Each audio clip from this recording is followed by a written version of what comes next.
Le détox fait beaucoup parler de lui, mais la science, quant à elle, nous en dit un peu moins à ce sujet. Notre foie utilise un processus de détoxification tous les jours. Et si nous voulons l'aider, la meilleure chose à faire est de stimuler les enzymes de notre foie. Coucou les mangeurs malins, bienvenue sur Force de la Nature, le podcast où on vulgarise la science de la nutrition.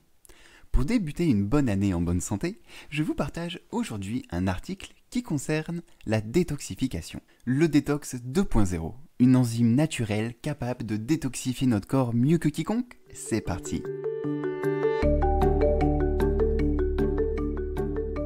Le sulforaphane est un inducteur enzymatique naturel le plus puissant connu sur notre planète. Et c'est seulement l'un des systèmes de détoxification de notre foie. Imaginez tous les autres. Et c'est là que vous vous demandez, mais où trouve-t-on ce fameux sulforaphane ? Eh bien, il s'avère que l'aliment qui en contient le plus est le brocoli. Des chercheurs ont demandé aux gens d'avaler des pousses de brocoli entières le premier jour et ont obtenu une réaction.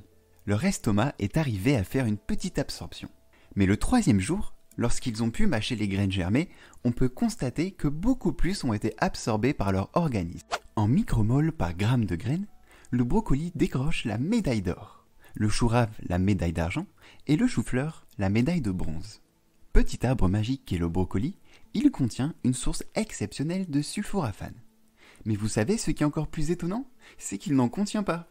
Enfin, jusqu'à ce que vous le croquez. En fait, dans une partie de la cellule, il conserve une enzyme appelée myrosinase. Et dans une autre partie de la cellule, il conserve quelque chose appelé glucoraphanide. Il n'y a pas de sulforaphane jusqu'à ce que quelqu'un commence à mâcher le végétal.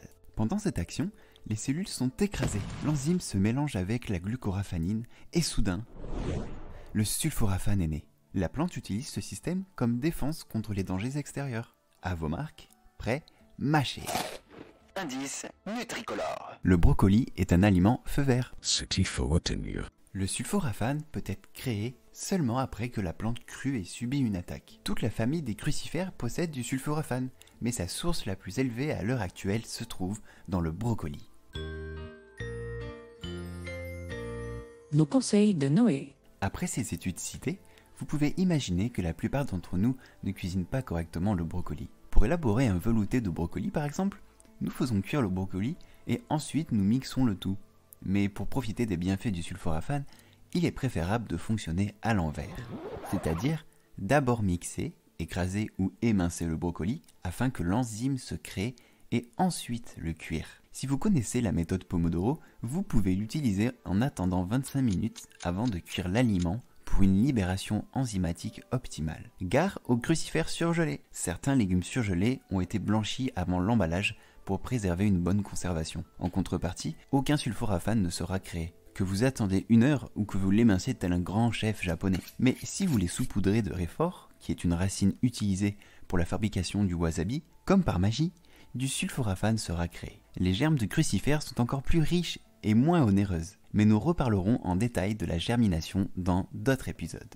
Vous pouvez suivre mon travail sur mon site forcedelanature.com et ainsi y retrouver toutes les sources scientifiques citées de mes contenus, y compris celui-ci.